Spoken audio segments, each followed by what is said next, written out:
Hello friends, welcome back to my channel Edge Academy Excellence में आपका स्वागत है। आज हम डिस्कस करने वाले हैं एमएड एग्जामिनेशन दिसंबर 2024 का पेपर, जो कि मुझे अभी ही मिला था, तो मैंने इसे सॉल्व कर दिया है। और इस पे काफी क्वेश्चंस अलग भी हैं, तो आप यहाँ से पढ़ सकते हैं आराम से। तो चलिए डिस्कस करते हैं फर्स्ट क्वेश्चन की। फर्स्ट क्वेश्चन आया था, define the coefficient of linear correlation. तो आप इसमें बता सकते हैं कि एक नंबर जो होता है, जो मतलब जो नंबर है वो -1 से +1 के बीच में होता है। इसे हम मेजर करते हैं स्ट्रेंथ और डायरेक्शन स्ट्रेट लाइन रिलेशनशिप देखते हैं दो क्वांटिटेटिव वेरिएबल के बीच में। तो यानी कि दो क्वांटिटेटिव वेरिएबल के बीच में जो रिलेशनशिप देखते हैं और उसके स्ट्रेंथ एंड डायरेक्शन के बारे में मेजर करते हैं -1 से +1 के बीच में, that is a coefficient of linear correlation. और पॉजिटिव 1 होता है तो उसे हम कहते हैं परफेक्ट पॉजिटिव लीनियर रिलेशनशिप कहते हैं, और नेगेटिव 1 होता है तो परफेक्ट नेगेटिव रिलेशनशिप कहते हैं, और 0 है तो कोई रिलेशनशिप नहीं होता है। Now second question is what is the difference between population and sample. तो difference between population and sample is, population जो होता है वो यानी कि होल ग्रुप होता है जिसे आप स्टडी करना चाहते हैं, जैसे स्कूल के सभी बच्चों के लिए पढ़ना। और सैंपल की बात करें तो ये एक पार्ट होता है पॉपुलेशन का, यानी कि जो हम अपनी स्टडी के लिए चूज करते हैं। यानी कि अपनी होल पॉपुलेशन को स्टडी करना हमारे लिए थोड़ा डिफिकल्ट हो सकता है, क्योंकि ना तो हमारे पास इतना टाइम होता है, ना इतने रिसोर्सेज होते हैं कि पूरी पॉपुलेशन को पढ़ पाए।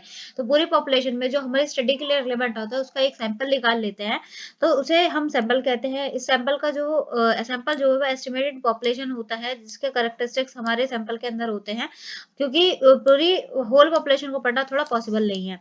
नाउ थर्ड क्वेश्चन पूछा गया था, लिमिटेशन ऑफ प्रेडिक्शन क्या है। तो अगर प्रेडिक्शन की बात करें तो प्रेडिक्शन अज्यूम अ मॉडल एक्यूरेटनेस, यानी कि हम ये कह रहे हैं कि जो हम प्रेडिक्शन कर रहे हैं कि जरूरी नहीं है कि वो सही हो, ठीक है, लेकिन जो है हम अज्यूम करते हैं कि वो सही है। बात करते हैं आउटलेयर या आउटलेयर क्या, या फिर नॉन लीनियर रिलेशनशिप, यानी कि अगर हमारा जो रिलेशनशिप है वो लीनियर रिलेशनशिप नहीं है, स्ट्रेट लाइन पे नहीं है, तो इसका मतलब ये भी कई बार ऐसा होता है कि वो हमारी जो एक्यूरेसी है उसको कहीं ना कहीं घटा देता है। प्रोडक्शन आउटसाइड, यानी कि अगर हमने अपने जो डाटा रेंज था उसकी प्रोडक्शन आउटसाइड कर ली है, तो क्या होगा कि हमारी जो रिलायबिलिटी हो वो अनरिलायबल हो जाएगी। तो अब नेक्स्ट क्वेश्चन आया था, explain the importance of hypothesis in research, यानी कि रिसर्च में हाइपोथेसिस की क्या इंपॉर्टेंस है।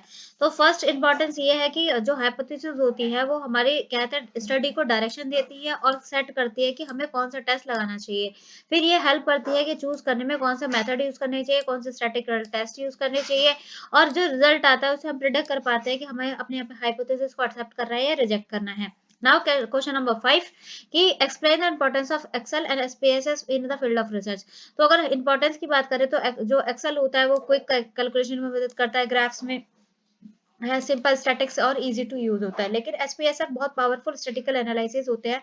इसमें हम टी टेस्ट, अनोवा, रिग्रेशन का स्क्वायर हैंडल कर सकते हैं, डाटा कोडिंग और लार्ज डाटा को बहुत अच्छे से रिजॉल्व कर सकते हैं हम। एंड ये प्रोवाइड करता है एग्जैक्ट टेस्ट आउटपुट्स भी। और ये दोनों ही जो है बहुत ही मतलब use both depending on complexity, यानी कि हमारा डाटा जिसके अकॉर्डिंग है उसके अकॉर्डिंग हम अपने मतलब ये हमारे डाटा के ऊपर डिपेंड करता है कि हमारा डाटा अगर बहुत ज्यादा कॉम्प्लेक्स है तो हम एसपीएसएस यूज करें, और अगर डाटा थोड़ा सा सिंपल वगैरह है तो हम एक्सेल यूज कर सकते हैं। Now short answer type questions क्या आए हुए थे, तो अगर हम शॉर्ट आंसर टाइप क्वेश्चंस पे देखते हैं तो ये पूछा गया था, what is the importance of survey of related literature in research work. कि अगर हम जो सर्वे कर रहे हैं उसमें जो लिटरेचर कर रहे होते हैं उसका क्या इंपॉर्टेंस हमारे रिसर्च वर्क में। तो पहले तो ये देखते हैं कि सर्वे ऑफ रिलेटेड लिटरेचर का क्या मतलब होता है, कि हम रीड और एनालाइज करते हैं बुक्स को, रिसर्च पेपर को पढ़ते हैं, रिपोर्ट्स को, थीसिस को और आर्टिकल्स को पढ़ते हैं जो भी हमारे रिसर्च के टॉपिक से रिलेटेड होते हैं।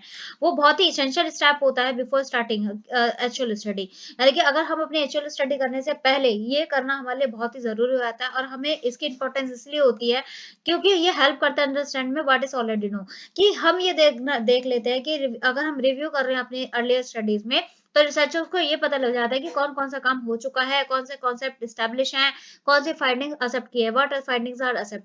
This create a basic understanding of the topic, यानी कि हमारे टॉपिक्स की एक बेसिक जानकारी हमारे मस्तिष्क पे क्रिएट कर देता है, अंडरस्टैंडिंग एक समझ हमें आ जाती है। Now prevent duplication of work, यानी कि इसका क्या मतलब होता है तो हम जब जो एग्जिटिंग लिटरेचर को पढ़ते हैं, तो रिसर्चर जो है कम टू नो कि which area are already well research, यानी कि कौन से एरिया में रिसर्च अभी तक हो चुकी है। इससे ऐसा ना हो कि जो हमने स्टडी करी है वो कहते रिपीटेड हो जाए, तो इस रिपीटेशन को रोकने के लिए हम जो है लिटरेचर रिव्यू करते हैं, और जिससे कि हमारा टाइम भी सेव हो जाता है और एफर्ट्स भी सेव हो जाते हैं। अब बात आती है कि आइडेंटिफाई करना गैप इन एग्जिटिंग नॉलेज, यानी कि हम क्या होता है कि प्रॉपर अगर हम रिव्यू कर रहे होते हैं तो हम हाईलाइट कर देते हैं वो एरिया जहाँ पे या तो रिसर्च हुई है तो बहुत कम हुई है, या तो फिर रिसर्च हुई नहीं है। तो ये जो गैप होता है, ये गैप जो है रिसर्चर्स के लिए बहुत मीनिंगफुल हो जाता है, क्योंकि उसे अपना टॉपिक जो है उससे रिसर्च प्रॉब्लम उससे रिलेटेड उसे मिल जाती है। अब बात करते हैं help refining the research problem and objectives, यानी कि आफ्टर अ अर्ली स्टडी, यानी कि अर्ली स्टडीज करने से पहले ये फायदा हो जाता है कि रिसर्चर जो है शेप कर पाता है, क्लियर कर पाता है अपने रिसर्च क्वेश्चंस को, ऑब्जेक्टिव, हाइपोथेसिस, वेरिएबल। ये हेल्प करता है स्टडी को मोर फोकस करने में। Now provide theoretical and conceptual framework, तो इसमें क्या होता है कि हम ये जो हमारे जो रिव्यू ऑफ लिटरेचर है वो प्रोवाइड करता है इंपॉर्टेंट थ्योरी, मॉडल्स, कॉन्सेप्ट, जो भी हमारे टॉपिक से रिलेटेड होते हैं। these acts as a foundation of study and the guides, कहते हैं डाटा इंटरप्रिटेशन, कि ये जो ये फाउंडेशन ऑफ द स्टडी, यानी कि एक नींव की तरह काम करता है, ये गाइड करता है डाटा को इंटरप्रेट करने में भी।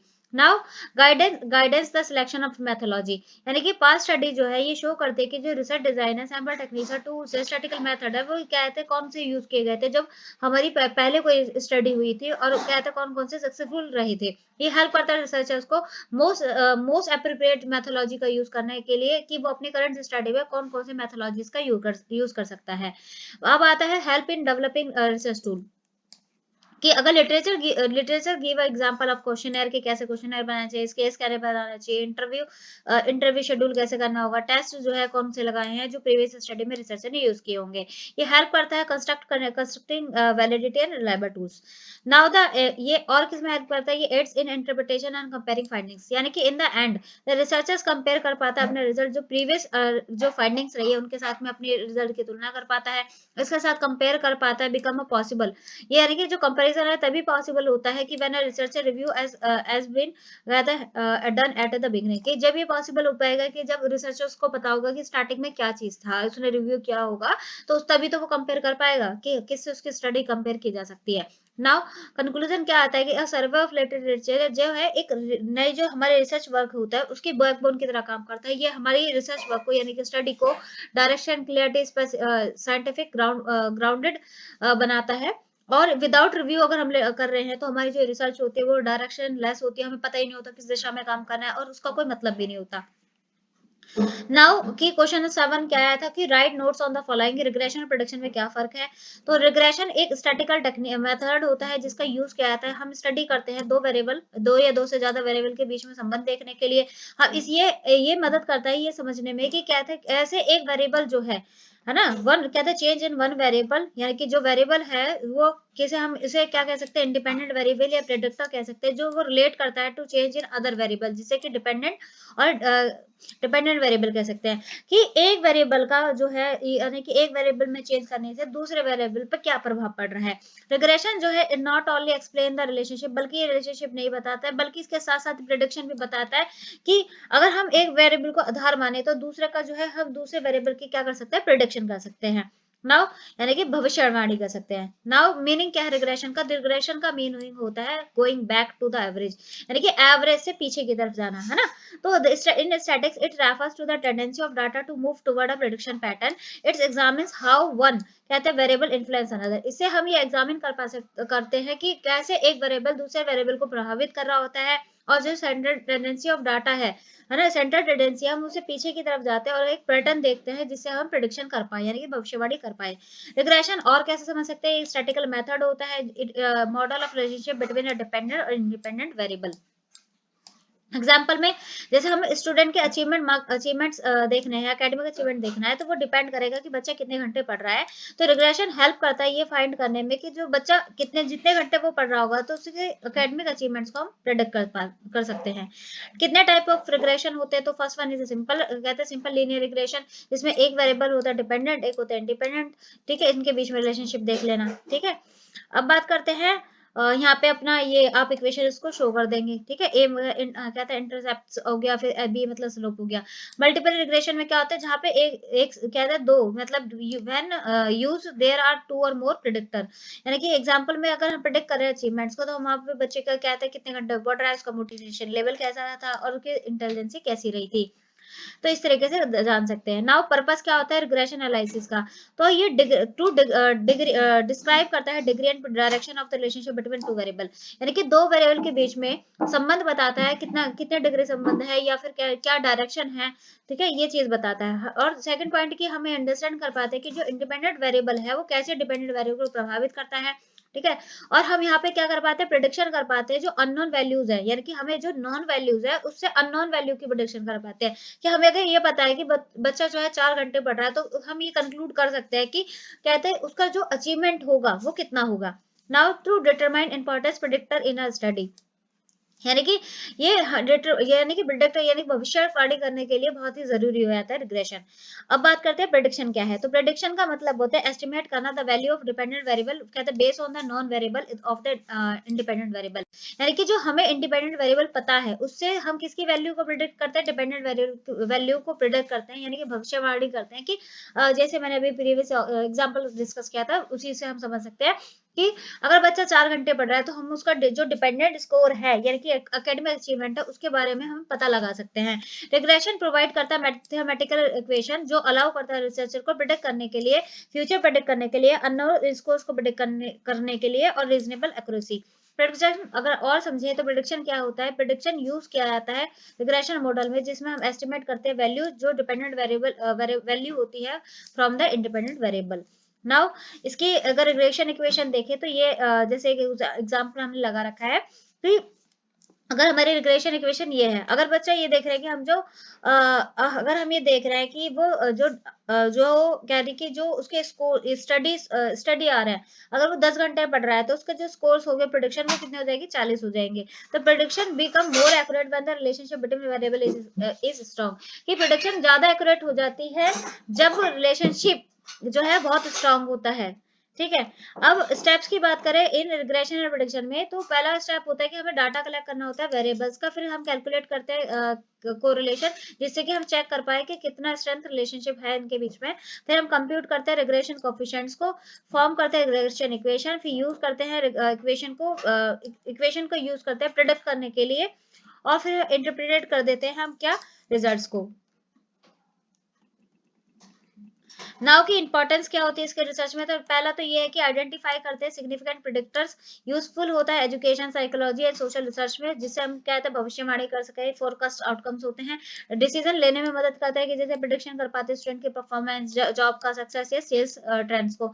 ये हेल्प करता है वैलिडेट करने को थ्योरीज और अंडरस्टैंड करते हैं हम कॉजल पैटर्न्स को।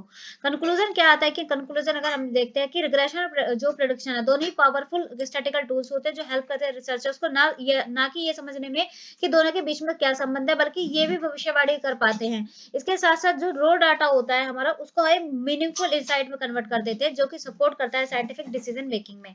नाउ नेक्स्ट क्वेश्चन क्या आया था, नेक्स्ट क्वेश्चन हमारा आया था रिग्रेशन इक्वेशन क्या है, ये शॉर्ट आंसर लिखने के लिए आ गया था।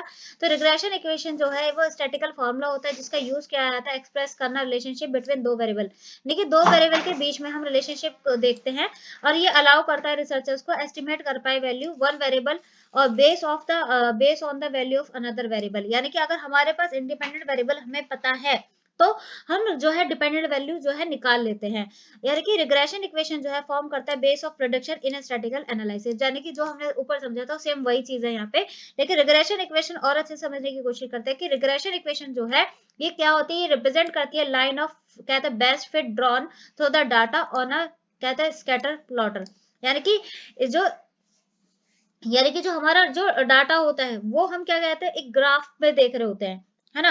और ग्राफ में देखने के बाद हम क्या करते हैं, जो कहते हैं हम ये देख पाते हैं कि जो हमारा जो मतलब जो लाइन है वो बेस्ट लाइन फिर ड्रॉ करते हैं किससे, जो डाटा होता है स्कैटर प्लॉट पे, और जो लाइन होती है वो शो करती है कि एक्स और वाई के बीच में क्या संबंध है, और ये जो है इक्वेशन होती है मैथमेटिकली डिस्क्राइब करती है कि जैसे एक्स में अगर हम एक यूनिट बढ़ा रहे हैं तो वाई में क्या बदलाव आएंगे। तो रिग्रेशन इक्वेशन दो तरह के होते हैं, पहला तो ये है कि regression equation of y on x, तो रिग्रेशन इक्वेशन एक स्टैटिकल फॉर्मूला होता है जिसे यूज किया जाता है, हम एक्सप्रेस करते हैं रिलेशनशिप दो वेरिएबल के बीच में, और ये अलाउ करता है रिसर्चर को एस्टिमेट करना, क्या एस्टिमेट करता है कि value of one variable base on the another variable, यानी कि इंडिपेंडेंट से, अगर हमें इंडिपेंडेंट वेरिएबल पता होता है तो उससे हम डिपेंडेंट वेरिएबल निकाल लेते हैं, यानी कि डिपेंडेंट वेरिएबल हम उसका पता कर लेते हैं। अब रिग्रेशन इक्वेशन की बात करें तो रिग्रेशन इक्वेशन जो है फॉर्म होती है the base of prediction in statistical analysis. अब बात करते हैं कि मीनिंग क्या है रिग्रेशन इक्वेशन का। तो रिग्रेशन इक्वेशन जो है प्रेजेंट करती है वही कि ये प्रेजेंट करती है लाइन ऑफ, कहते हैं line of best fit drawn from the data, वही जो है ऊपर वही चीज है ये। अगर बात करें हम सेकंड, जैसे हमने यहाँ पे दो तरह की पढ़ी थी, तो पहला तो ये है कि जो रिग्रेशन, अगर रिग्रेशन इक्वेशन अगर हम देख रहे हैं y ऑन x है, तो हम यहाँ पे यूज कर रहे हैं कि वी वांट टू प्रिडिक्ट, हम y को प्रिडिक्ट करना चाह रहे हैं किसके बेसिस पे, क्योंकि x के बेसिस पे, क्योंकि x की वैल्यू हमें पता होगी, तो हम इस तरीके से इक्वेशन लिखेंगे। अगर रिग्रेशन इक्वेशन हमारी x ऑन y है, तो इससे क्या पता लग रहा है कि हम यूज कर रहे हैं वी वांट टू प्रिडिक्ट, हम x को प्रिडिक्ट करना चाह रहे हैं बेसिस ऑफ y। अब हम अगर बात करें कंपोनेंट ऑफ रिग्रेशन इक्वेशन के, तो अगर हम ये कहते हैं ये जो a बना रखा है दैट इज क्या है, ये कहते हैं इंटरसेप्ट्स है, इट इज अ पॉइंट्स, ये एक ऐसा पॉइंट होता है जहां पे रिग्रेशन इक्वेशन जो है कहते हैं काट रही होती है y एक्सिस पे, और ये प्रेजेंट करती है कि जो वैल्यू है y की, जो है वैल्यू बताती है जब हमारी x की वैल्यू 0 होती है। ऐसे ही जो b है, यानी कि b यहाँ पे जो स्लोप है ये b, यानी कि इसे रिग्रेशन कोफिशिएंट कहते हैं, यानी कि ये क्या शो कर रहा होता है, ये rate of change in y के, कि किस रेट से चेंज हो रहा है y में जब हम x की एक यूनिट भी बढ़ाते हैं। तो अगर b हमारा पॉजिटिव है तो पॉजिटिव रिलेशनशिप है, अगर हमारा b नेगेटिव है तो that is a negative relationship. Formula हमारा देखते हैं कि कैलकुलेट कैसे करेंगे रिग्रेशन कोफिशिएंट को। तो हमारा यहाँ पे ये फॉर्मूला होता है, यहाँ पे जो एस डी है ये स्टैंडर्ड डेविएशन ऑफ y है, और नीचे स्टैंडर्ड डेविएशन ऑफ x है, r इज कहते हैं कोरिलेशन कोफिशिएंट। अब इसी तरह से अगर हमें कहते हैं वाई एक्स का निकाल ले तो इस तरीके से निकालेंगे, अगर हम जो है एक्स वाई का निकाले तो इस तरीके से निकालेंगे, यानी कि जिसका हम निकाल रहे होंगे, यानी कि जो जैसे पी वाई पीछे आ रहा है तो यहाँ पे नीचे जो स्टैंडर्ड डेविएशन वो वाई ऊपर नीचे आएगा और एक्स जो है ऊपर आ जाएगा। ऐसे ही अगर हमारा बी वाई, यानी कि बी वाई पहले आ रहा है तो स्टैंडर्ड डेविएशन वाई ऊपर आ जाएगा और नीचे हमारा एक्स आ जाएगा, और आर तो सब में दोनों में कॉमन ही है। फॉर्मूला क्या होगा, कहते हैं इंटरसेप्ट का, तो इसका फॉर्मूला ये होता है कि इसमें से जो यहाँ पे जो y बार लगा रखा है, x बार है, that is a mean of x या मीन ऑफ y मान लेंगे, और जो कहते हैं बी एक्स वाई की हमने वैल्यू निकाल ली थी, और यहाँ पे जो x बार है that is a mean, okay, और ऐसे ही y bar is a mean. अब क्या है इंटरसेप्ट इंटरप्रिटेशन करते हैं रिलेशन इक्वेशन की, जो इक्वेशन हेल्प करती है क्या हेल्प करती है कि हम जो है कैलकुलेट कर पाते हैं प्रिडिक्टिव वैल्यू, और इफ स्लोप इज हाई, अगर स्लोप हाई आ रहा है तो प्रिडिक्शन जो है स्ट्रांग होती है, अगर r जो है 0 है, यानी कि रिग्रेशन इक्वेशन बिकम कहते हैं यूजलेस, अगर हमारा r 0 है तो रिग्रेशन इक्वेशन हमारे लिए यूजलेस हो जाती है, क्योंकि इसके बीच में क्या हो रहा होता है, इसके बीच में नो रिलेशनशिप होता है, एग्जिट नहीं करता है कोई भी relationship. Example, if the equation is, अगर हम यहाँ पे देख रहे हैं, अगर हमारी इक्वेशन 30 प्लस 2x थी, तो अगर x हमारे 10 है तो इससे y की वैल्यू हमारी 50 आ गई है, यानी कि ये शो कर रहा है कि अगर x में हम 1 यूनिट इंक्रीज करें तो y की हमारी 2 यूनिट इंक्रीज हो जाती है। अब बात करते हैं यूज कहाँ करते हैं रिग्रेशन इक्वेशन का, तो पहले यूज करते हैं कि हम प्रिडिक्ट करते, हम यहाँ पे प्रिडिक्शन कर पाते हैं स्टूडेंट के अचीवमेंट्स की basis on the study are, यानी कि स्टडी आवर्स पे हम अचीवमेंट्स को प्रिडिक्ट कर पाते हैं। हम एस्टिमेट करते हैं जॉब के परफॉर्मेंस को फ्रॉम एप्टीट्यूड स्कोर, जो एप्टीट्यूड स्कोर होता है उसके बेसिस पे हम जॉब की कहते हैं परफॉर्मेंस कहते हैं एस्टिमेट कर पाते हैं। हम फोरकास्ट कर पाते हैं फ्यूचर ट्रेंड्स को in business, psychology, education and social science, understand कर पाते हैं strength and direction of relationship. अब बात करते हैं करेक्टरिस्टिक्स की, तो पहला करेक्टरिस्टिक क्या हो जाता है कि हम base on the principle of least square, यानी कि गिवन मिनिमम एरर, यानी कि ये आधारित होता है जो है प्रिंसिपल ऑफ लीस्ट स्क्वायर पे। वर्क जो है वर्क बेस्ट, यानी कि अगर हमारा वर्क बेस्ट है तो कोरिलेशन हाई होता है। टू रिग्रेशन जो लाइन चाहिए होती है, जो कॉन्सिडेंस होता है कि व्हेन द रिग्रेशन जो है पॉजिटिव और नेगेटिव आएगा। रिग्रेशन ऑफ एक्स कहते हैं regression of Y on X और regression of X on Y, ये कभी भी बराबर नहीं होते हैं। अब बात करते हैं कंक्लूजन, तो रिग्रेशन इक्वेशन जो है एक क्रिटिकल स्टैटिकल टूल्स होता है प्रेडिक्शन के लिए, ये प्रोवाइड करता है mathematical tool, mathematical model that show how the कहते हैं डिपेंडेंट वेरिएबल जो है चेंज होगा व्हेन जब हमारा इंडिपेंडेंट वेरिएबल, यानी कि अगर इंडिपेंडेंट वेरिएबल अगर हमें पता है तो डिपेंडेंट वेरिएबल पर क्या प्रभाव होगा वो रिग्रेशन इक्वेशन बता देती है। ये कैलकुलेट करता है अगर हम calculate by the calculating regression coefficient and कहते हैं इंटरसेप्ट्स, और रिसर्चर कैन फोरकास्ट आउटकम्स कहते हैं accurately and interpreted relationship scientifically. कि अगर हम कहते हैं कोएफिशिएंट कैलकुलेट कर रहे हैं और इंटरसेप्ट कैलकुलेट कर रहे हैं, तो रिसर्चर जो है बहुत ही कहते हैं मतलब प्रेडिक्शन कर पाता है, एक्यूरेटली प्रेडिक्शन कर पाता है और इंटरप्रेटेट कर पाता है कि जो रिलेशनशिप है वो साइंटिफिकली इंटरप्रेट कर पाता है। अब बात करते हैं क्वेश्चन नंबर 8। वो क्या आया था कि how many types of measure of central tendency, कितनी तरह की सेंट्रल टेंडेंसी होती है, उनके क्या टाइप होते हैं। पहले समझते हैं कि सेंट्रल टेंडेंसी होती क्या है। तो सेंट्रल टेंडेंसी जो होते हैं वो स्टैटिकल मेजर्स होते हैं जो कि आइडेंटिफाई करते हैं, क्या आइडेंटिफाई करते हैं, सेंटर या फिर कहते हैं हम टिपिकल वैल्यू ऑफ डाटाबेस, यानी कि सेंटर वैल्यू देखते हैं डाटा सेट्स में से, और ये मेजर करती है, क्या मेजर करती है, हेल्प करती है समराइज करने में लार्ज डाटा को एक सिंगल वैल्यू, यानी कि अगर हमारा डाटा जो है बहुत ज्यादा लार्ज है तो उसको कहते हैं एक सिंगल वैल्यू में कन्वर्ट कर देती है, यानी कि जो सिंगल रिप्रेजेंटेड वैल्यू में। और जो सेंटर टेंडेंसी का अगर टाइप्स की बात करें सेंटर टेंडेंसी की, तो ये इसमें इंक्लूड होता है मीन, मीडियन और मोड। और स्पेसिफिक स्पेशल मीन जो होते हैं वो ज्योमेट्रिक मीन और हार्मोनिक मीन होते हैं। अगर बात करें मीन की, तो मीन क्या होता है, इसे हम अर्थमेटिक मीन भी कहते हैं। तो मीन जो है ये sum of all observation divide by the total number of observation. Mean जो है यानी कि मीन का बेस्ट होता है जब इंटरवल रेशियो डाटा होता है, और ये सेंसिटिव होता है आउटलेयर, यानी कि अगर एक भी नंबर हम चेंज करेंगे तो हमारा मीन की वैल्यू भी चेंज हो जाएगी। ये आपको फॉर्मूला पता ही होगा। बात करते हैं फीचर्स की, ये कॉमनली यूज किया जाता है मेजर करने में, और क्या कहते हैं ऑल ऑब्जर्वेशन को यूज करते हैं। सुटेबल होता है फर्दर साइंटिफिकल कैलकुलेशन, यानी कि कोरिलेशन और रिग्रेशन, यानी कि जो मीन होता है कोरिलेशन और रिग्रेशन में यूज होता है। इफेक्ट होता है एक्सट्रीम वैल्यू से। टाइप की बात करें तो सिंपल मीन, वेटेड मीन और ग्रुप मीन होते हैं। अब बात करते हैं मीडियन की, तो मीडियन जो होता है वो मिडल वैल्यू बताता है डाटा सेट में, जो हमारा डाटा होता है उसके बीच में जो मिडल वैल्यू होता है उसको बताता है। When the observation are arrange in ascending और डिसेंडिंग ऑर्डर, यानी कि जब हम अपने ऑब्जर्वेशन है उनको कहते हैं उस डाटा को या तो असेंडिंग ऑर्डर में लगाते हैं, डिसेंडिंग ऑर्डर में लगाते हैं, उसके बाद की जो मिडल वैल्यू होगी that is a mean, median sorry.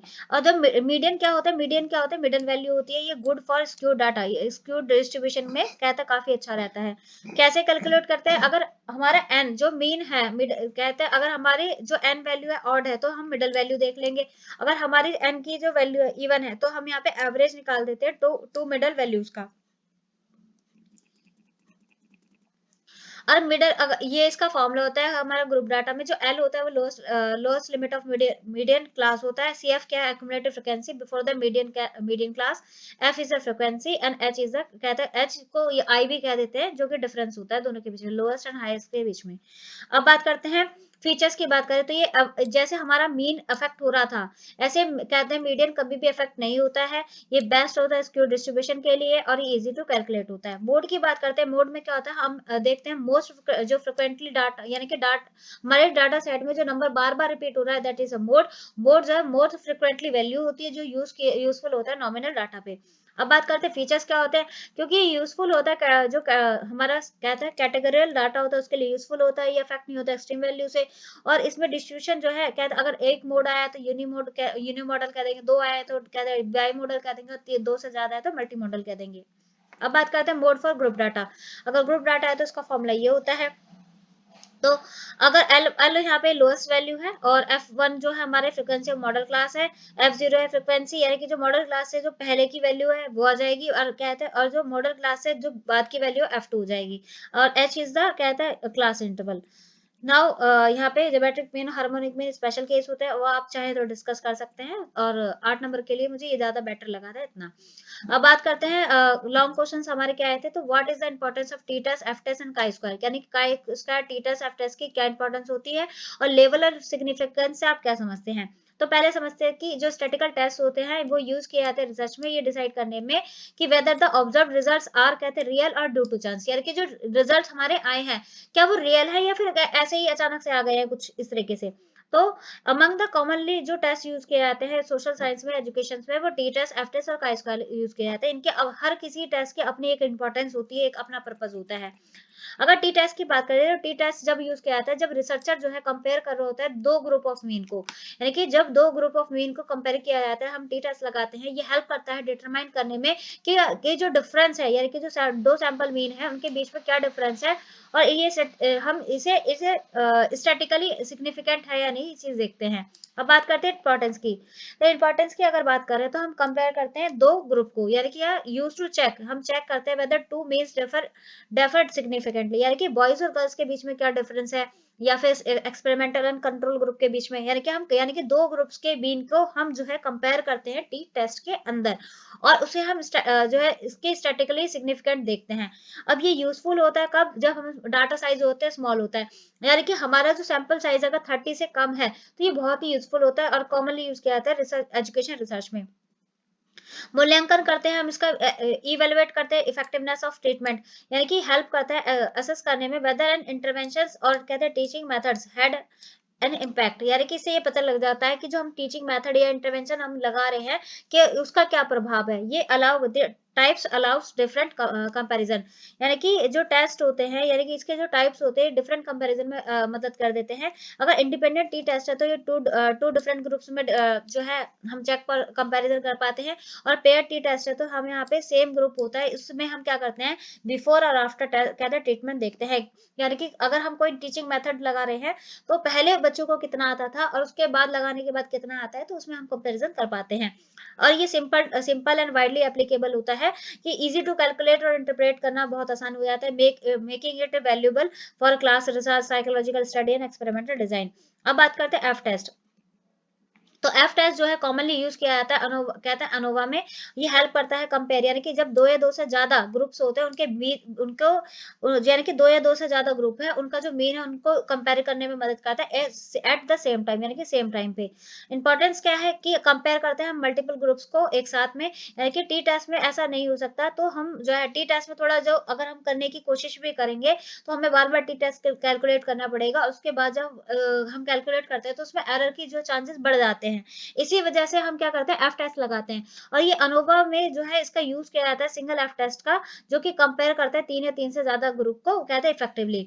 अब ये जो एफ टेस्ट होता है वो रिड्यूस कर देता है एरर और इंक्रीज कर देता है एक्यूरेसी। अगर हम मल्टीपल टी टेस्ट लगाते हैं तो इससे हमारा रिस्क ऑफ एरर जो है बढ़ जाता है, तो इसी वजह से हम एफ टेस्ट को लगा देते हैं ओवरऑल कहता जो एरर है उसको कम करने के लिए। आइडेंटिफाई करते हैं हम overall difference among the groups, यानी कि ये बताता है जो ग्रुप है, यानी कि जो tell whether groups differ significantly through it does not show कहते हैं which specific groups differ, यानी कि ये बता देता है कि जो ग्रुप्स है उनके बीच में कितना डिफरेंस है ना।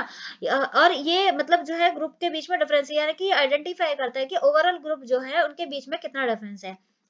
यूजफुल होता है कॉम्प्लेक्स डिजाइन के लिए, अगर हमारा वन वे अनोवा है या टू वे अनोवा है, एनकोवा है, तो एनकोवा में हम रिग्रेशन भी लगाते हैं, अनोवा प्लस रिग्रेशन होता है। यूजफुल होता है एजुकेशनल एंड साइकोलॉजिकल कहते हैं रिसर्चेस के लिए, हम कंपेयर कर पाते हैं teaching methods, schools, instructional strategies को मल्टीपल ग्रुप्स के बीच में।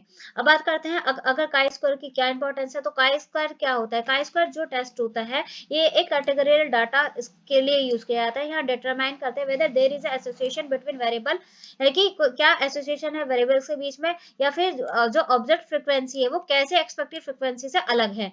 इंपॉर्टेंस की अगर बात करें तो इंपॉर्टेंस क्या होता है कि हम ये टेस्ट देखते हैं एसोसिएशन बिटवीन जो कैटेगरियल वेरिएबल्स हैं उनके बीच में क्या एसोसिएशन है उसको देखते हैं, जैसे हम जेंडर और प्रेफरेंस के बीच में रिलेशनशिप देख रहे हैं, या सोशो इकोनॉमिक स्टेटस और अचीवमेंट के बीच में रिलेशनशिप देख रहे हैं। टेस्ट गुडनेस ऑफ फिट देखते हैं, यानी कि हेल्प करता है चेक करने में वेदर क्या ऑब्जर्व डाटा जो है फिट है एक्सपेक्टेड डिस्ट्रीब्यूशन में, यानी कि हम चेक करते हैं कि ऑब्जर्व डाटा फिट्स कर रहा है एक्सपेक्टेड डिस्ट्रीब्यूशन का, यानी कि जो गुड टेस्ट की गुडनेस है वो गुडनेस देखते हैं, गुडनेस ऑफ फिट देखते हैं। ये कब यूज किया जाता है, ये नॉन पैरामेट्रिक टेस्ट में यूज किया जाता है जब डाटा जो है कहते हैं नॉर्मल डिस्ट्रीब्यूशन की जो जितनी भी assumption होते हैं उसको फुलफिल नहीं करता है, तो हम काई स्क्वायर लगा देते हैं। Applicable to survey and field study, यानी कि यूजफुल होता है एजुकेशन कहते हैं सोशियोलॉजी, साइकोलॉजी कहते हैं सोशल साइंस, सोशल रिसर्च में जहाँ पे डाटा जो है यानी कि कैटेगरीज में होता है। अब बात करते हैं सिंपल एंड फ्लेक्सिबल, यानी कि इजी टू कंप्यूट होता है, फ्रिक्वेंसी टेबल होती है 2x2 3x3 में हो सकती है। अब बात करते हैं meaning of level of significance की। अगर लेवल ऑफ सिग्निफिकेंस देख रहे हैं तो यहाँ पे प्रोबेबिलिटी होती है रिजेक्ट करने की नल हाइपोथेसिस को, यानी कि जहाँ पे ट्रू नल हाइपोथेसिस को रिजेक्ट करने की संभावना होती है, वो that is a level of significance. और इट इज अ रिप्रेजेंट, ये शो करता है कि जो रिस्क, यानी कि जो रिसर्चर है वो कितना परसेंट रिस्क लेना चाहता है अगर उसका डिसीजन जो है रॉन्ग होता है तो, यानी कि the researcher is a willing to take in making a wrong decision, यानी कि रॉन्ग डिसीजन लेने के लिए वो कितना परसेंट रिस्क ले रहा है। तो इसके लिए हम कॉमन वैल्यू क्या होता है, हम 5% लेवल पे, यानी कि 5% है तो 95% कॉन्फिडेंस है, और 1% लेवल है तो 99% कॉन्फिडेंस है। अब बात करते हैं कि यानी कि अगर हम यहाँ पे 5% रिस्क ले रहे हैं ना, तो इसका मतलब ये है कि 5% हमारा एरर आ सकता है, लेकिन 95 कॉन्फिडेंस हमारा है कि हमारा डाटा बिल्कुल एक्यूरेट होगा। और 1% लेवल पे ले रहे हैं तो इसका मतलब कि 1% ही गलती हो सकती है, 99 का जो है हमारा जो है चीजें सही होंगी, है ना। अब बात करते हैं इंडिकेट्स करता है मार्जिन ऑफ एरर, यानी कि हम अगर इफ सिग्निफिकेंस की वैल्यू हम 5% ले रहे हैं तो रिसर्चर्स ये कहते मी इट मीन, इसका मतलब ये है कि रिसर्चर अलाउ कर रहा है कि 5% जो है कहते हैं एरर हो सकता है, यानी कि गलती हो सकती है, त्रुटि हो सकती है। बेसिस फॉर डिसीजन मेकिंग, अब ये इफ द कैलकुलेट वैल्यू जो है अगर टेस्ट स्टैटिक्स की, चाहे वो टी है, एफ है या स्काई स्क्वायर है, अगर वो ग्रेटर देन है टेबल वैल्यू से, तो हम यहाँ पे चूज करते हैं लेवल ऑफ सिग्निफिकेंस को, और हम नल हाइपोथेसिस को रिजेक्ट करते हैं। ये रिप्रेजेंट करता है रिसर्च के कॉन्फिडेंस को। अगर हम लो कहते हैं लो लेवल ऑफ सिग्निफिकेंस लिया, यानी कि 1% लिया है, तो इसका मतलब ये है कि स्ट्रांगली एविडेंस हमारे पास है रिजेक्ट करने के लिए नल हाइपोथेसिस को। ये यहाँ पे थोड़ा सा गलत हो गया है। हम्म। तो अब बात करते हैं टी टेस्ट, एफ टेस्ट और स्काई टेस्ट। ये इसेंशियल टूल होते हैं क्वांटिटेटिव रिसर्च के लिए। ये हेल्प करते हैं रिसर्च को कंपेयर करने में, ग्रुप्स को कंपेयर करने में, टेस्ट का रिलेशनशिप देखते हैं, एनालाइज करते हैं, इसको ड्रॉ करते हैं वैलिड कंक्लूजन। और ये लेवल ऑफ सिग्निफिकेंस प्रोवाइड करते हैं कैटेगरी और to make a decision with a confidence, minimize करते हैं एरर इन हाइपोथेसिस टेस्टिंग। अगर ओवरऑल हमने अभी क्या समझा है उसको एक बार कहते हैं इन शॉर्ट वर्ड्स में समझ लेते हैं कि जो टी टेस्ट होता है वो कंपेयर करते हैं दो मीन्स के, कहते हैं दो ग्रुप के मीन को, ठीक है, चाहे वो इंडिपेंडेंट और पेड में हो सकता है। एफ टेस्ट जो होता है, एफ टेस्ट या कह रहे हैं या अनुभा कह रहे हैं, वो कंपेयर करते कहते हैं तीन या तीन से ज्यादा ग्रुप या फिर टेस्ट वेरिएंस रेशियो को। और अगर काई स्क्वायर की बात करें तो टेस्ट जो है या काई स्क्वायर में हम टेस्ट का रिलेशनशिप देखते हैं किसके कैटेगरल वेरिएबल के बीच में। लेवल ऑफ सिग्निफिकेंस की बात करें तो प्रोबेबिलिटी होती है, कहता है threshold for rejecting null hypothesis. यहाँ पे जो है यानी कि कितने मतलब परसेंट हम जो है रिस्क ले रहे हैं नल हाइपोथेसिस को रिजेक्ट करने के लिए। अब बात करते हैं डिस्कशन। एक नेक्स्ट क्वेश्चन आया, question number 10, that is what के describe the various method of sample and describe the method which is your opinion is best for getting a representative sample. तो अगर ये क्वेश्चन हमारा आ रखा है, अब अगर हम सैंपल के बारे में अच्छे से नहीं पढ़ के जा रहे हैं तो अब देखो हमने अपने सेकंड सेम में पढ़ा हुआ है, तो आपको थोड़ा बहुत तो जानकारी होगी, तो इसे यहाँ पे अभी समझने में ज्यादा दिक्कत नहीं होगी, और इसे पढ़ के चले जाना, क्योंकि अगर आपको अच्छे से पता होगा ना तो इसमें आपको अच्छे नंबर मिल जाएंगे। तो सैम्पलिंग क्या होता है, sampling is the process of selecting a part of population, यानी कि जो पॉपुलेशन में से जो हम पार्ट जो है सिलेक्ट कर रहे हैं, that is a sampling. Now ये रिप्रेजेंट करता है, जो सैम्पलिंग होता है वो रिप्रेजेंट करता है, तो ये रिप्रेजेंट करता है होल, कहता है होल पॉपुलेशन को। गुड सैंपल जो है जो गुड सैंपल होता है वो इंश्योर करता है एक्यूरेसी को, रिड्यूस करता है कॉस्ट एंड टाइम को, और इम्प्रूव करता है क्वालिटी ऑफ रिसर्च को। सैम्पलिंग मेथड जो है वो ब्रॉडली क्लासिफाई किया जाता है प्रोबेबिलिटी सैम्पलिंग और नॉन प्रोबेबिलिटी सैम्पलिंग में। प्रोबेबिलिटी सैम्पलिंग मेथड की बात करें, इन अ प्रोबेबिलिटी सैम्पलिंग कहते हैं every element of population has a non, यानी कि प्रोबेबिलिटी सैम्पलिंग में जो जितने प्रत्येक एलिमेंट होते हैं वो नॉन होते हैं और इक्वल, कहते हैं इक्वल चांस होते हैं उसे सिलेक्ट करने के लिए। ये जो मेथड होता है give a more representative sample, ये जो मेथड होता है वो एक क्या दर्शाता है, ये मोर रिप्रेजेंटेटिव सैंपल को दर्शाता है। अगर हम बात करें हम सिंपल रैंडम कहते हैं सिंपल रैंडम सैम्पलिंग की, every individual have a equal chance, यानी कि इसमें जो रैंडम कहते हैं सिंपल रैंडम सैम्पलिंग होती है इसमें हर इंडिविजुअल को इक्वल चांस होता है, और इंडिपेंडेंस कहते हैं इंडिपेंडेंट चांस होते हैं बीइंग सिलेक्टेड के। तो इसमें हम बात करें अगर टेक्निक की तो लॉटरी मेथड हो जाता है, रैंडम नंबर टेबल्स हो जाती हैं, और इसके बाद कंप्यूटर जनरेटिंग रैंडम सैंपल हो सकता है।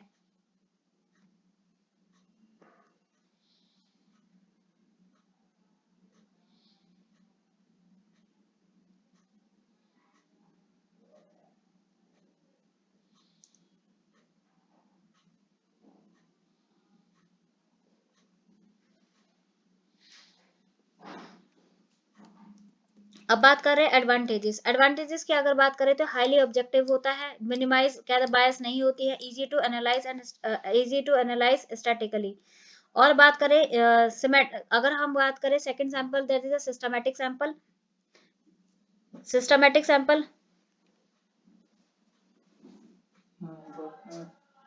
सिस्टमैटिक अगर सिस्टमैटिक सैम्पलिंग की बात करें तो यहाँ पे every N member of population जो है सिलेक्ट किया जाता है by after choosing a random starting point. यानी कि हम यहाँ पे जो सिस्टमैटिक सैम्पलिंग की बात करें तो सिलेक्ट करते हैं हम हर 10th स्टूडेंट, यानी कि एक लिस्ट है, तो अगर हम 50 बच्चों कहते हैं, अगर 1000 बच्चों का सैंपल देख रहे हैं तो हम जैसे वो हर 10वें नंबर के जो मतलब हर 10वां जो नंबर होगा उसमें से कहते हैं अपने सैंपल कलेक्ट करते जाएंगे।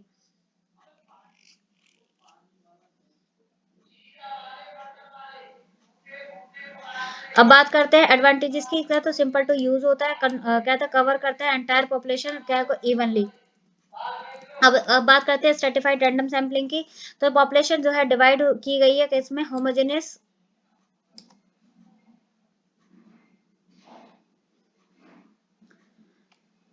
अगर हम स्ट्रेटिफाइड रैंडम सैम्पलिंग की बात करें तो पॉपुलेशन जो है डिवाइड की जाती है होमोजेनियस सब ग्रुप्स में, यानी कि स्टेटा जो सच ऐसा जेंडर, कास्ट, ग्रेड्स। एक मिनट में अभी आ रही हूँ बस।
तो स्ट्रेटिफाइड रैंडम सैम्पलिंग की बात करते हैं तो पॉपुलेशन डिवाइड की जाती है होमोजेनियस सब ग्रुप्स में, such as gender, caste, grades, कहते हैं socio economic status. Random sampling जो है are taken from each groups, यानी कि जो रैंडम सैम्पलिंग यानी कि होमोजेनियस, यानी कि हम क्या करते हैं इसमें छोटे छोटे स्टाटा ग्रुप्स बना देते हैं, और जो ग्रुप्स होते हैं उसके अंदर जो है यानी कि सब ग्रुप्स में क्या होते हैं होमोजेनियस होता है। यानी कि जैसे कि हम ये समझ सकते हैं कि हमने जैसे हम सिलेक्ट कर रहे हैं student from each class 6th 7th 8th, है ना, तो प्रोपोर्शनली तो इसमें क्या करते हैं हम छोटे छोटे स्टार्टअप ग्रुप्स बना देते हैं। तो इसके फायदा क्या हो जाता है कि हम कहते हैं इंश्योर करते हैं कि इसे इंश्योर करते हैं रिप्रेजेंटेशन ऑफ ऑल इंपॉर्टेंट सब ग्रुप्स को मोर एक्यूरेट और रिलायबल होता है हमारे लिए, रिड्यूस करता है ये सैंपल एरर को। अब बात करते हैं क्लस्टर सैंपलिंग की। क्लस्टर सैंपलिंग में क्या करते हैं हम पॉपुलेशन को डिवाइड करते हैं क्लस्टर के अंदर, यानी कि जैसे स्कूल कहते हैं विलेजेस, और फ्यू क्लस्टर्स होते हैं और रैंडमली जो फ्यू क्लस्टर्स होते हैं वो रैंडमली सिलेक्ट किए जाते हैं, और all individual in a selected cluster are studies. यानी कि जो ऑल इंडिविजुअल्स होते हैं इन सिलेक्टेड क्लस्टर में जो है वो स्टडी, हम जो सिलेक्टेड स्टडी मतलब सॉरी कि जो जितने भी इंडिविजुअल्स होते हैं, है ना, जो इंडिविजुअल सिलेक्ट करते हैं हम क्लस्टर्स को और उसकी क्या करते हैं स्टडी करते हैं। यानी कि यहाँ पे हम क्या करते हैं जो पॉपुलेशन है उसको एक क्लस्टर बना देते हैं, है ना, जैसे और क्लस्टर को जो है उनमें जो क्लस्टर्स होते हैं उनमें से कुछ क्लस्टर यानी कि जो रैंडमली उन क्लस्टर में से फ्यू को हम कलेक्ट कर लेते हैं और उनकी इंडिविजुअली स्टडी करते हैं। इसका फायदा ये हो जाता है कि ये कॉस्ट इफेक्टिव होता है, अगर हमारे पास सैंपल लार्ज है तो वहाँ पे ज्यादा इफेक्टिव हो जाता है, और स्कैटर पॉपुलेशन के लिए काफी इफेक्टिव होता है, यूजफुल होता है फील्ड सर्वे के लिए, और मल्टीपल स्टेज सैंपलिंग में क्या होता है कि मल्टीपल जो सैंपलिंग इज डन, कहते हैं स्टेज बाय स्टेज, यानी कि पहले हम स्टेट के बारे में पढ़ेंगे, फिर हम डिस्ट्रिक्ट के बारे में पढ़ेंगे, फिर स्कूल के बारे में पढ़ रहे हैं, फिर क्या होता है स्टूडेंट के बारे में पढ़ रहे हैं। जैसे कि सपोज हम एग्जांपल ले सकते हैं कि अगर सब्जी मंडी में गए हैं तो हम क्या करते हैं कि जब टमाटर भी हैं तो टमाटर में पहले हम देखते हैं कि जो मतलब सबसे बेस्ट होते हैं पहले वो निकाल देते हैं, फिर एक दो दिन और हो जाता है, फिर उनमें से फिर और बेस्ट निकालते हैं, फिर एक दो दिन और हो जाते हैं, फिर उसमें से बेस्ट निकालते हैं। तो क्या करते हैं मल्टीपल स्टेजेस में हम करते हैं। इसी तरीके से अगर हम कहते हैं स्टूडेंट गए तो हम पहले स्टेट्स करेंगे, फिर स्टेट में से फिर कोई डिस्ट्रिक्ट का हम चूज करेंगे, फिर डिस्ट्रिक्ट में से भी इन स्कूल्स में से लेंगे, फिर इन स्कूल में से भी हम इन बच्चों का डाटा लेंगे। तो that is a multiple stage sampling. क्या फायदा होता है? फायदा ये कि फ्लेक्सिबल इकोनॉमिकल होता है, ये सुटेबल होता है large scale education and social studies में। अब बात करते हैं नॉन प्रोबेबिलिटी सैम्पलिंग मेथड में। इन दिस मेथड सिलेक्शन, जो सिलेक्शन इज बेस, ये जो सिलेक्शन होता है बेस होता है, आधारित होता है रिसर्च जजमेंट पे और कन्वीनियंस पे। This samples are not truly representative. ये जो सैंपल होता है ट्रूली रिप्रेजेंटेटिव नहीं होता है, बल्कि यूजफुल होता है, क्वालिटेटिव जो हमारी स्टडी होती है उसके लिए काफी अच्छा होता है। कन्वीनियंस सैम्पलिंग की अगर बात करें, ये पार्टिसिपेट आर सिलेक्टेड, जो participates are selected because they are easily available. तो हम यहाँ पे जो कन्वीनियंस यानी कि अपनी सुविधा के हिसाब से करते हैं, ये बहुत ही क्विक हो जाता है और एक्सपेंसिव होता है। पर्पस और ये जजमेंटल सैम्पलिंग की बात करें तो रिसर्चर सिलेक्ट करते हैं इंडिविजुअल को जिन पे वो विश्वास करता है, और ये यूजफुल होता है स्टडी के लिए, यानी कि ये यूजफुल होता है एक स्पेसिफाइड स्टडी के लिए, यानी कि गिफ्टेड चिल्ड्रन को देख रहे हैं या फिर ड्रॉप आउट बच्चों को देख रहे हैं। क्वार्टर सैम्पलिंग में क्या होता है कि हम जो पॉपुलेशन होता है उसे डिवाइड कर देते हैं ग्रुप्स के अंदर, और क्वार्टर्स के अंदर जो फिल करते हैं बेसिस ऑन कैरेक्टरिस्टिक्स पे, जैसे जेंडर और कास्ट हो गया। और यहाँ पे क्या कहते हैं नॉट रैंडम होता है, यहाँ पे क्या कहते हैं मतलब रैंडमली हम क्वार्टर सेलेक्ट नहीं कर रहे होते हैं।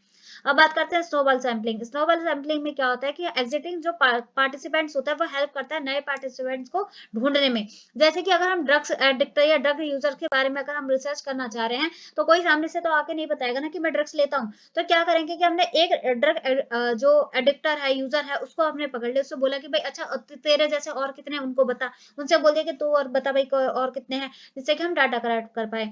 तो स्नोबॉल सैम्पलिंग में ये हो जाता है। अब पूछा गया था इसी के अंदर कि कौन सा मेथड बेस्ट होता है गेटिंग अ रिप्रेजेंटेटिव सैंपल, क्या था सैंपल के लिए। तो सभी अगर हम बात करें among the all sampling method, तो सबसे अच्छा जो हमारा है वो स्ट्रेटिफाइड रैंडम सैम्पलिंग होता है। वो यूजुअली कंसिडर किया जाता है बेस्ट मेथड में, किस लिए कि ये obtain a truly representative sample होता है, specially education and social science research में। वाइस सर्टिफाइड सैंपल जो है बहुत ही बेस्ट है। तो पहला ये है कि इंश्योर करता है रिप्रेजेंटेशन ऑफ ऑल, कहते हैं सब ग्रुप्स, यानी कि जितने भी है, यानी कि हाँ यहाँ पे जो है हम सभी को इंपॉर्टेंस देते हैं, किसी को भी कहते हैं मतलब no importance group is left out, कि है ना, यानी कि इंश्योर करते हैं कि जो रिप्रेजेंटेशन है कहते हैं ऑफ कहते हैं सब ग्रुप का होता है, इसमें सभी सब ग्रुप को कहते हैं रिप्रेजेंट करता है। ये रिड्यूस करता है सैम्पलिंग एरर को, because sample are taken from the naturally homogeneous groups, more accurate than कहते हैं रैंडम सैम्पलिंग। ये रैंडम सैम्पलिंग से ज्यादा एक्यूरेट होता है, क्योंकि स्पेशली व्हेन जब पॉपुलेशन डाइवर्स होती है उसमें काफी कहते हैं एक्यूरेट होता है। बात करते हैं यूजफुल होता है when population has a different characteristic, यानी कि अगर हमारी जो पॉपुलेशन का अगर डिफरेंट कैरेक्टरिस्टिक्स है तो वहां पे काफी यूजफुल हो जाता है। इंप्रूव करता है जनरलाइज कहते हैं जनरल एबिलिटी ऑफ फाइंडिंग्स, यानी कि सिंस एवरी सब groups is professionally present, since result reflect करता है होल पॉपुलेशन एक्यूरेटली। अब बात करते हैं कंक्लूजन की। कंक्लूजन की अगर बात करें तो सैम्पलिंग जो है एसेंशियल होती है कंडक्ट करने में रिसर्च इफेक्टिवली और एक्यूरेटली। प्रोबेबिलिटी सैम्पलिंग मेथड की बात करें तो वो प्रोवाइड करता है scientifically strong results. Whether non probability sampling की बात करें तो ये मोर रिलेवेंट होता है बट लेस रिलायबल होता है। और सभी अगर मेथड्स की बात करें तो स्ट्रेटिफाइड जो रैंडम सैम्पलिंग है वो वाइडली एक्सेप्टेबल होता है, क्योंकि ये हमारी जो है बेस्ट होता है obtaining a representative and unbiased sample में, एजुकेशनल सोशल साइंस में। अब बात करते हैं नेक्स्ट क्वेश्चन क्या आया था कि रिसर्च रिपोर्ट से आप क्या समझते हैं, उसके क्या स्टेप्स होते हैं, बताइए रिसर्च रिपोर्ट बनाकर। तो अगर हम रिसर्च रिपोर्ट की बात करें तो ये रिटर्न सिस्टमेटिकली ऑर्गेनाइज रिप्रेजेंटेशन होता है, जो रिसर्च स्टडी होती है जो भी एक रिसर्चर ने कंडक्ट करी होती है उसके लिए। ये एक्सप्लेन करता है कि व्हाट वी स्टडी, हमने क्या पढ़ा है, क्यों पढ़ा है, कैसे पढ़ा है, क्या क्या रिजल्ट आए हैं हमारे, और क्या कंक्लूजन इसका आ रहा है।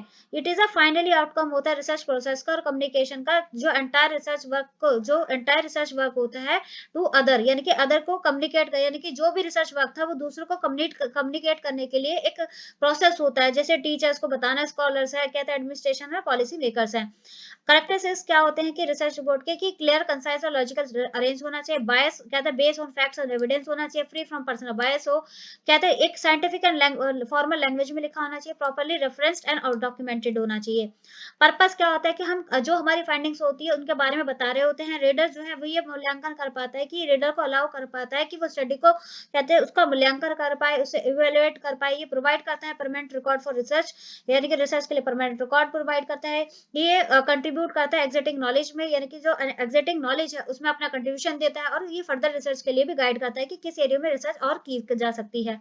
अब बात करते हैं यानी कि रिसर्च रिपोर्ट का अगर इन शॉर्ट टर्म में समझे तो रिसर्च रिपोर्ट क्या होती है, एक हमारे स्ट्रक्चर डॉक्यूमेंट होता है जो डिस्क्राइब करता है रिसर्चर कहते हैं रिसर्च का बैकग्राउंड, उसके मेथड, उसके रिजल्ट, उसके डिस्कशन और इसका कंक्लूजन और रेफरेंसेस। अगर हम कहते हैं इसके क्या स्टेप होंगे, पहले तो हम अपने टॉपिक को चूज करेंगे, फिर लिटरेचर रिव्यू करेंगे, फिर हाइपोथेसिस बनाएंगे, है ना, यानी कि हाइपोथेसिस क्वेश्चन बनाएंगे, फिर डिजाइन एंड सैंपल आएगा, फिर डाटा कलेक्शन करेंगे, फिर एनालाइज करेंगे, फिर right results and discussion, and फिर कंक्लूड करेंगे रिकमेंडेशन एंड रेफरेंसेस।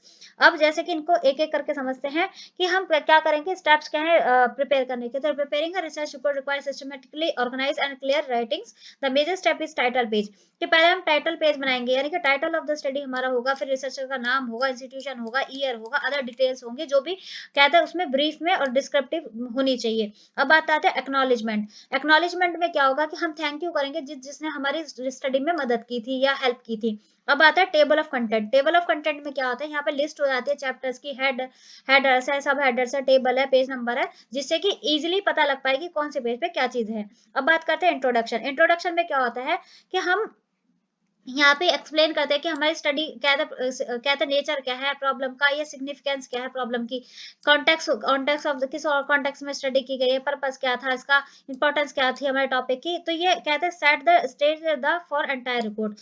अब क्या करती है, स्टेटमेंट आ जाती है हमारी प्रॉब्लम, यानी कि क्लियरली डिफाइन करते हैं व्हाट इज बीइंग इन्वेस्टिगेटेड, कि हमने क्या खोजा है इसमें। एक वेल डिफाइंड प्रॉब्लम जो होती है वो गाइड करती है डायरेक्शन करने में स्टडी को। अब बात करते हैं रिव्यू ऑफ रिलेटेड लिटरेचर, यानी कि हमने क्या था समराइज करते हैं कि अर्लियर स्टडी क्या है, क्या गैप हमें मिला, या प्रोवाइड करते हैं थ्योरेटिकल बेस जो है अपनी स्टडी के लिए। ऑब्जेक्टिव और एंड हाइपोथेसिस, इसमें क्या होता है कि हम स्टेट करते हैं स्पेसिफिक एम, यानी कि स्पेसिफिक एम बताते हैं हमने स्टडी को, और अजम्पशंस का जो कि टेस्ट किया जा रहा है। फिर आ जाता है रिसर्च डिजाइन एंड मेथोलॉजी। ये डिस्क्राइब करता है कि हाउ द कहते हैं स्टडी वाज कंडक्ट, कैसे स्टडी कंडक्ट की गई है, including like research design, sample and sampling methods, tools and instructions, data collection procedure और कहते हैं वेरिएबल्स। दिस सेक्शन इंश्योर करता है कहते हैं रेप्लिकेबिलिटी। अब आती है डाटा एनालिसिस एंड इंटरप्रिटेशन में। ये रिप्रेजेंट करता है कलेक्ट करना data using tables, charts, graphs, statistical techniques, और ये इंटरप्रिटेशन जो एक्सप्लेन करती है meaning of results and applications. अब बात करते हैं फाइंडिंग्स एंड रिजल्ट्स। फाइंडिंग और रिजल्ट्स में क्या आ जाता है कि हम समराइज करते हैं मेन आउटकम्स ऑफ रिसर्च की, क्या आउटकम आया हमारे रिसर्च का, हमने इतने दिन रिसर्च की उसका क्या मतलब क्या हमारा जो है आउटकम रहा है। यहाँ पे फाइंडिंग जो है हमारी कंसाइज, क्लियर और क्या डायरेक्टली लिंक होने चाहिए ऑब्जेक्ट और हाइपोथेसिस से। कंक्लूजन क्या आता है कि रिप्रेजेंट करता है कि what researcher conclude from the result, यानी कि जो रिजल्ट है उससे क्या बताना चाह रहा है, ये कैसे हेल्प करेगा रियल लाइफ सिचुएशन में। और रिकमेंडेशन क्या होती है इसमें, टीचर्स यानी कि ये बेस होना होता है कंक्लूजन, सजेस्ट करता है कहते हैं टीचर्स के लिए, पॉलिसी मेकर्स के लिए, और कहते हैं जो स्कूल के एडमिनिस्ट्रेटर है उनके लिए, फर्दर रिसर्चर्स के लिए। रेफरेंस और बिब्लियोग्राफी में की लिस्ट होती है ऑल सोर्सेज का, कहाँ कहाँ से सोर्सेस लिए हैं, उसमें स्टाइल होता है कि कहते हैं कौन सा स्टाइल लगाया गया, मतलब स्टैंडर्ड फॉर्मेट होता है। फिर अपेंडिक्स आ जाता है जिसमें हमारे क्वेश्चन आ जाते हैं, टूल की कौन से क्वेश्चन, कैसा क्वेश्चन यूज किया था, कौन से टूल लगाए थे, कौन से रो डाटा शीट थी, कॉन्सेप्ट फॉर्म क्या थे, इस तरीके से। ये जो मटेरियल होता है does not appear in the main text but help in understanding the research process.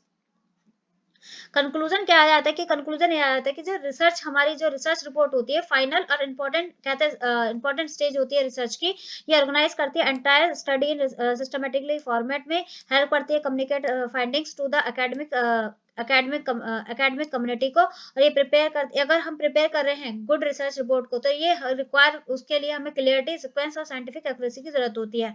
अब बात करते हैं शॉर्ट नोट्स, कहते हैं टेट्राकोनिक कोरिलेशन पाई, कहते हैं पाई कोफिशिएंट में। तो टेट्राकोनिक कोरिलेशन क्या होता है, ये स्टैटिकल मेथड होता है जिसका यूज किया जाता है एस्टिमेट करने में कोरिलेशन किसके बीच में, दो कंटिन्यूअस वेरिएबल के बीच में, और जिसमें से व्हेन द कहते हैं अवेलेबल डाटा जो होता है वो क्या होता है, डाइकोटोमस होता है, कहते हैं डाइकोटोमस फॉर्म में होता है। अब बात करते हैं जैसे कि और समझने की बात करें जो टेट्राकोनिक कोरिलेशन होता है, यानी कि हमें एस्टिमेट करते हैं कोरिलेशन, कहते हैं किसके बीच में, दो के बीच में, कहते हैं continuous variable when the observe data for are, जो ऑब्जर्व डाटा है वो डाइकोटोमस होता है, और हम ये अज्यूम करते हैं कि ये कहाँ से आ रहा है, नॉर्मल डिस्ट्रीब्यूशन से, कहते हैं नॉर्मल डिस्ट्रीब्यूशन के अंडर ले हैं। अब बात करते हैं कि क्या इसके की पॉइंट्स होते हैं। तो डाइकोटोमस कहते हैं, अब अगर हम बात कर रहे हैं टेट्राकोरिक की, तो पहला ये है कि हम यहाँ पे अज्यूम करते हैं कि टू ऑब्जर्व डाइकोटोमस वेरिएबल है जो कि एक्चुअली ड्राइव हुए हैं अंडरलेइंग कंटिन्यूअस वेरिएबल में, और ये फॉलो करते हैं नॉर्मल डिस्ट्रीब्यूशन को, यानी कि पास और फेल।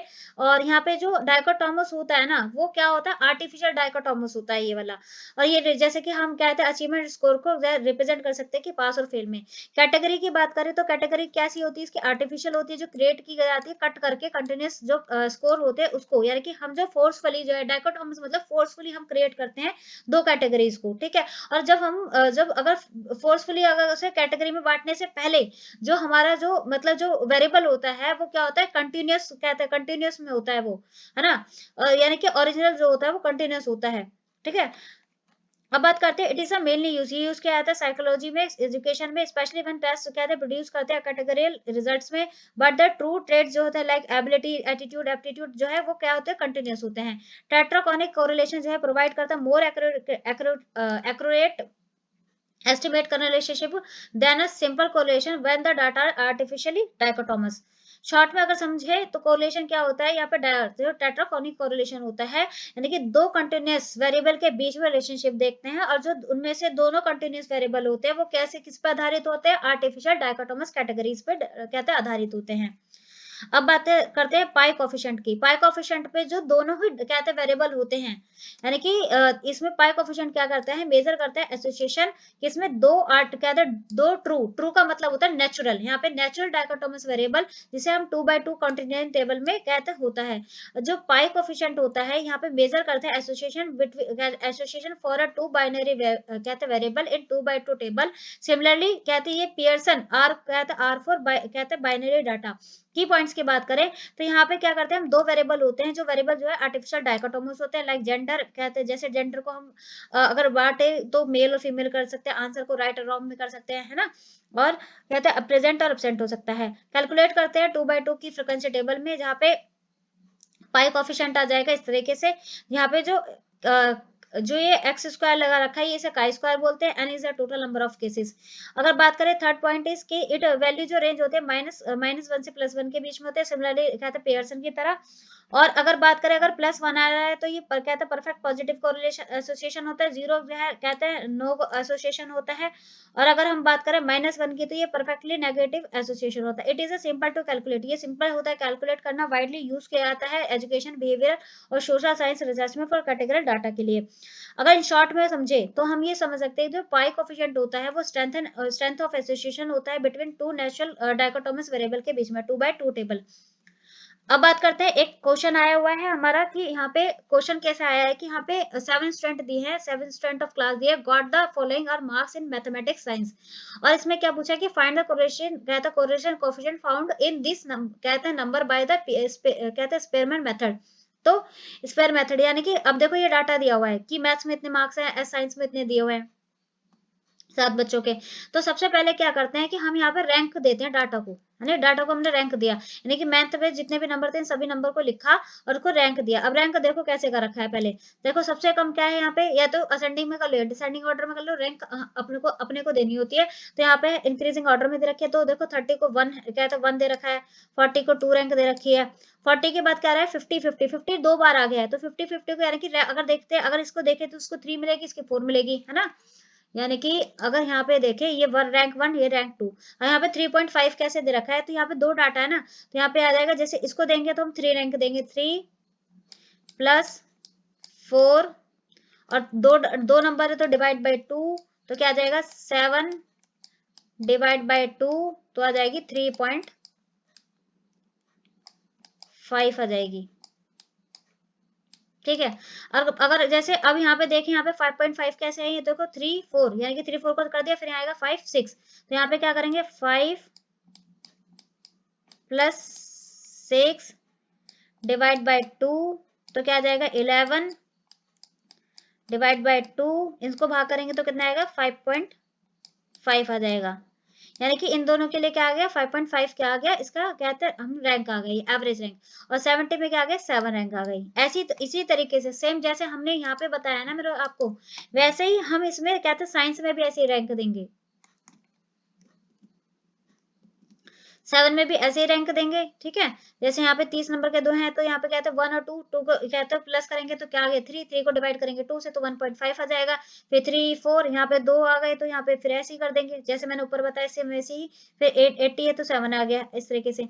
अब रैंक करने के बाद जैसे जैसे हमने रैंक दी थी, जैसे जैसे नंबर अरेंज हो रहे होंगे ना यहाँ पे, जैसे क्या था 40, जैसे यहाँ पे हम देखते हैं, देखो जैसे यहाँ पे आया 40, फिर 50 60 70 80 70 80 50 और 30, ऐसे ही नंबर यहाँ पे कहते हैं सीक्वेंस में लिखना होगा, है ना। यहाँ पे लिख देना साइड में, मैंने यहाँ पे मेंशन नहीं किया है, यहाँ पे ऊपर कैलकुलेट करके बता दिया है, यहाँ पे लिख देना। और यहाँ पे जो जो रैंक आपकी आई थी वो रैंक यहाँ पे आ जाएगी, ऐसे साइंस की रैंक आ जाएगी। रैंक की रैंक जो रैंक मैथ की रैंक है, जो साइंस की रैंक है, उनको जो कहते हैं डिवाइड करने से यहाँ पे क्या आ जाएगा डिफरेंस आ जाएगा, यानी कि डी की वैल्यू आ जाएगी। जैसे यहाँ पे 2, यहाँ पे 4 है, तो अगर ये 2 बड़ा 2 में से अगर -4 करेंगे तो क्या जाएगा माइनस का 2 आ जाएगा। 3.5 में से 7 माइनस करेंगे तो 3.5 जो है माइनस का आ जाएगा। ऐसे ही करके सारी वैल्यू आ जाएगी, और इन वैल्यू को जो डी की वैल्यू है सभी को स्क्वायर कर देंगे, और स्क्वायर करने के बाद में क्या करेंगे फॉर्मूले में पुट कर देंगे वैल्यूज को। तो यहाँ पे 6 मल्टीप्लाई, और यहाँ पे जो डी की स्क्वायर की वैल्यू आई है, डी स्क्वायर की वैल्यू क्या आई है हमारी 36.50 आई है, तो वो वैल्यू हमारी यहाँ आ गई है। अब यहाँ पे n क्या है, n क्या है हमारा यहाँ पे कितने हैं, ये देखो कितने स्टूडेंट से हमारे यहाँ पे 7 थे, तो यहाँ पे हमारे यहाँ 7 स्टूडेंट आ गए हैं। ठीक है। यही n के स्क्वायर कर देंगे तो 49 आ जाएगा, -1, ऐसे कैलकुलेट कर देंगे तो 0.348 आ गया है जो वैल्यू आई है।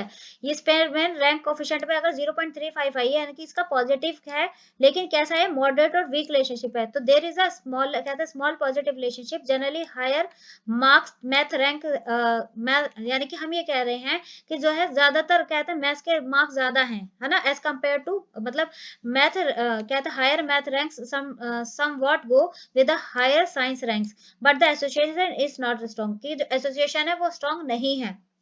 कई बार मैथ के नंबर ज्यादा आ रहे हैं, कई बार कहते हैं साइंस के ज्यादा आ रहे हैं, इस तरीके से।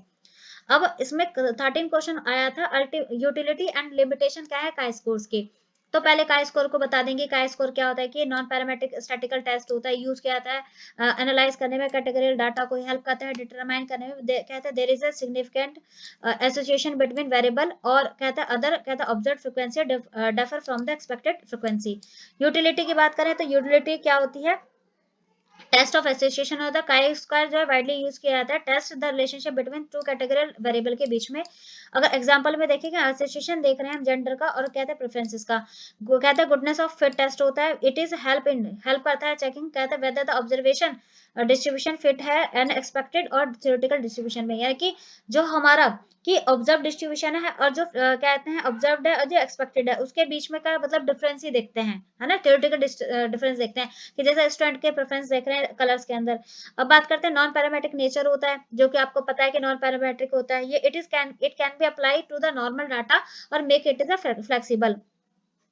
नॉन पैरामेट्रिक होता है तो अजम्पशन की जरूरत नहीं होती इसमें काई स्कोर के लिए। यूजफुल होता है लार्ज सैंपल सर्वे के लिए, फ्रिक्वेंटली यूज किया जाता है रिसर्च में कहते हैं एजुकेशन में, साइकोलॉजी में, सोशोलॉजी में व्हेन डाटा आर कलेक्टेड, जो डाटा कलेक्ट किया जाता है थ्रू द क्वेश्चनर और सर्वे।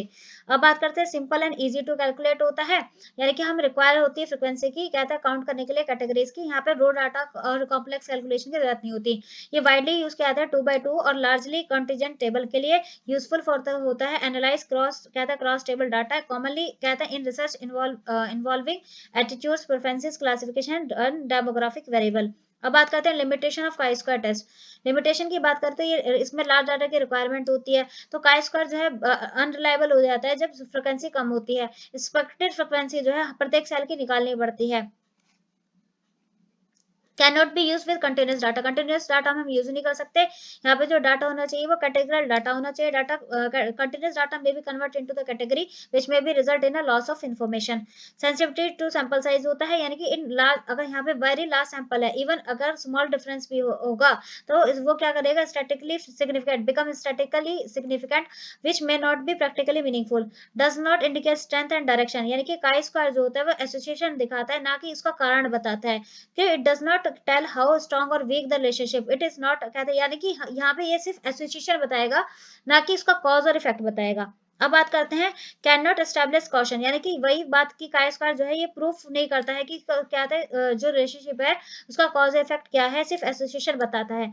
Affected by the grouping of data, यानी कि different groups of categories of data may be lead to different, कहते हैं डिफरेंट काय स्क्वायर रिजल्ट्स। अब बात करते हैं कंक्लूजन की।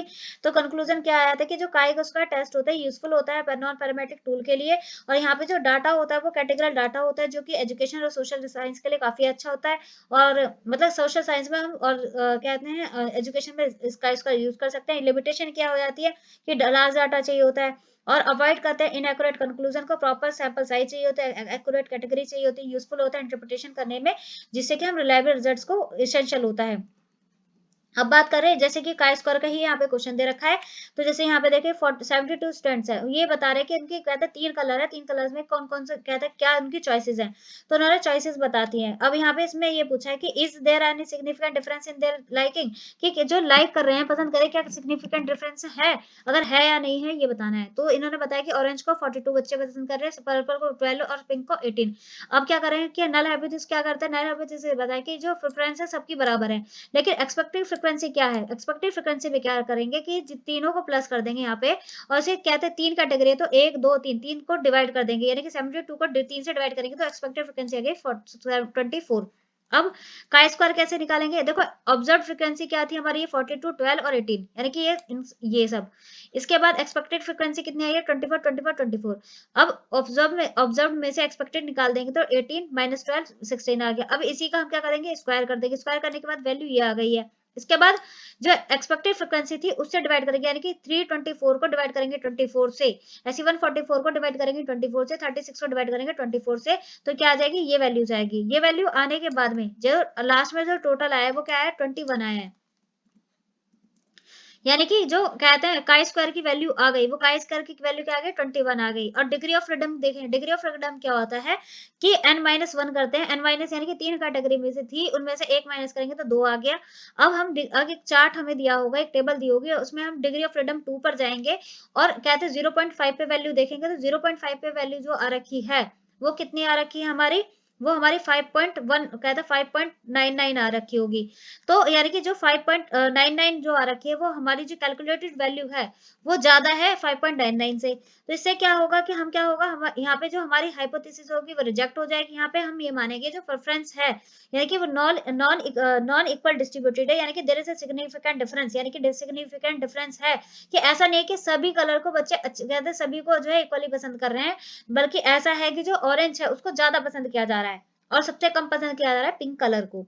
तो इस तरीके से हमें यहाँ पता लग जाता है। तो हमने यहाँ पे बहुत अच्छे से अपना 2024 का क्वेश्चन पेपर बहुत अच्छे से डिस्कस कर लिया 1 घंटे के अंदर, और जो क्वेश्चंस हमारे अगर बच भी गए थे जो हमने डिस्कस नहीं किए थे वो सारे डिस्कस हो गए हैं यहाँ पर। और हमारी वीडियो को लाइक करें, शेयर करें, कमेंट करें, आपके लिए ऐसी इन्फॉर्मेटिव वीडियो आती रहेंगी। और प्लीज भाई लाइक कर दिया करो, देखो अगर आपको अच्छी लग रही है तो लाइक भी करें, कमेंट भी करें, जिससे मुझे फीडबैक मिले, है ना, आप ही के लिए तो वीडियोज आती हैं। तो मिलते हैं नेक्स्ट वीडियो में जल्द ही आपसे इस तरीके से, और all the best for your exams.